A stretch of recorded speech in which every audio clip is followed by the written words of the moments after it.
who were Roosevelt, Red Towns, and Robert Bootjack McDaniels, and what drew you to their story?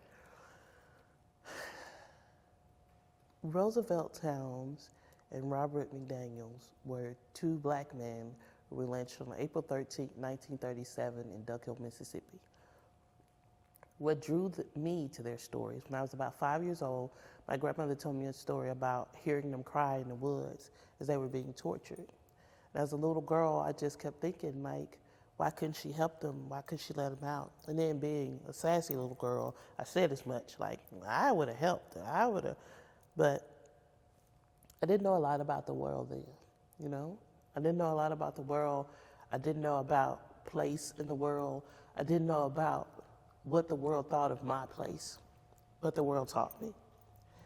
And as I grew older, I went to Jackson State University, I love, and I was studying art, and I came past this image this artist had of this man tied to a tree, and she had written all this stuff around it, like, you know, why couldn't you help them, and all the feelings that the viewer feels. And then at the bottom, I saw Duck Hill, Mississippi. And I was able to connect the dots that this is the lynching that my grandmother was talking about. So fast forward, I had a son in 2014. He was born during the Ferguson riots. His name is Honor. He was a rainbow baby.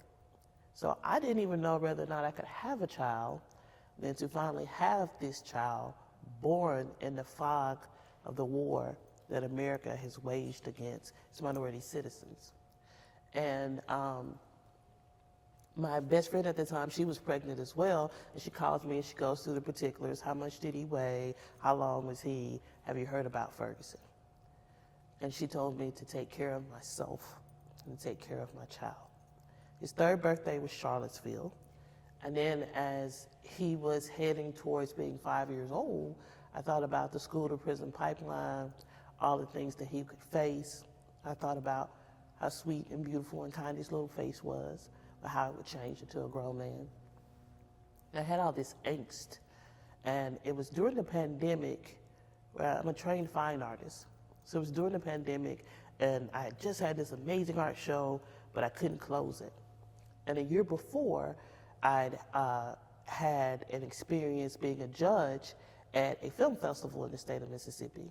And I ran across a bunch of filmmakers. I told them a loose idea about my film, and they poured into me and said, you could do it. So fast forward, I did the film, my very first film, called Five, A Mother's Journey. And that film went on to be in 30 festivals across the world and won about 30 awards. And in there, it talks about Bootjack and Red. And when I screened that film at the Mississippi Department of Archives and History, a conversation was had about getting them a historical marker. And we started the process, the very long process of getting that done. And actress Anjanou Ellis is a great supporter of my work. And I told her about the marker and my plans to do a bigger film on Bootjack and Red. And that's why we're here today. Thank you for that. In your research and filmmaking process, what sort of challenges did you encounter in covering and portraying the lives of Bootjack and Red beyond the tragedy of their deaths? And how did you creatively address those? Still working through those, actually. One of the challenges is I was able to find their death certificates, and that had never been done before. I have found that one of the things I'm interested in is finding their grave, because I know they are buried in one singular grave. And they were buried in what is termed as a poorhouse. One of the biggest challenges that I have run into with this poorhouse is that there are no records of it. There was not a lot of good record keeping back in the day, and I'm still trying to locate their graves. Another resistance was actually putting a historical marker on the land where the lynchings occurred. A descendant of the store owner that they were accused of murdering still has a hand in that, and they were very resistant to putting that marker on their land. Thus, we had to put it on the in the town square. Being raised in small town Mississippi has taught me a lot. In a sense, I identify a lot with Brer Rabbit, as in I was born and raised in a briar patch. So it teaches me how to find these little pathways in order to bring stories to light. In your view, how can art and storytelling contribute to racial healing and equity in today's society and in this current moment? Art is one of the most powerful tools on the planet. It goes past genre and time and space. Something as relevant as Mozart and Shakespeare and all these pieces still have relevance today. So art is the key.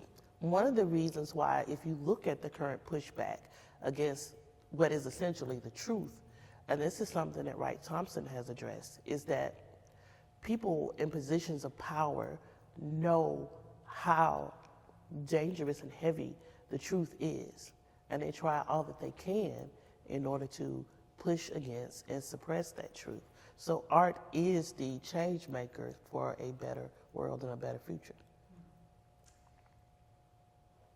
What do you hope audiences will take away from Bootjack and Red, and how do you envision it contributing to ongoing conversations about racial justice and historical reckoning? I hope that they take away a collective understanding of their power, of individualized power, of how these two men were killed by other men, and how those men and those women had children, who have more children. And it's getting to the truth of who we are that allows us to be able to address our souls and let us to live above a color line and really form a more perfect union.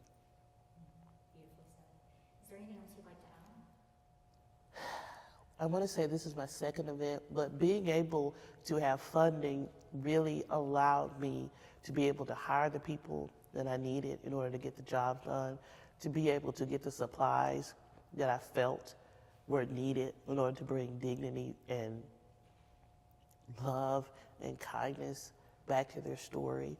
And it has allowed me really to connect to other people and reminded me that we are a whole, not just the sum of our parts and pieces. Thank you very much. Thank you for all the work that you do. No problem.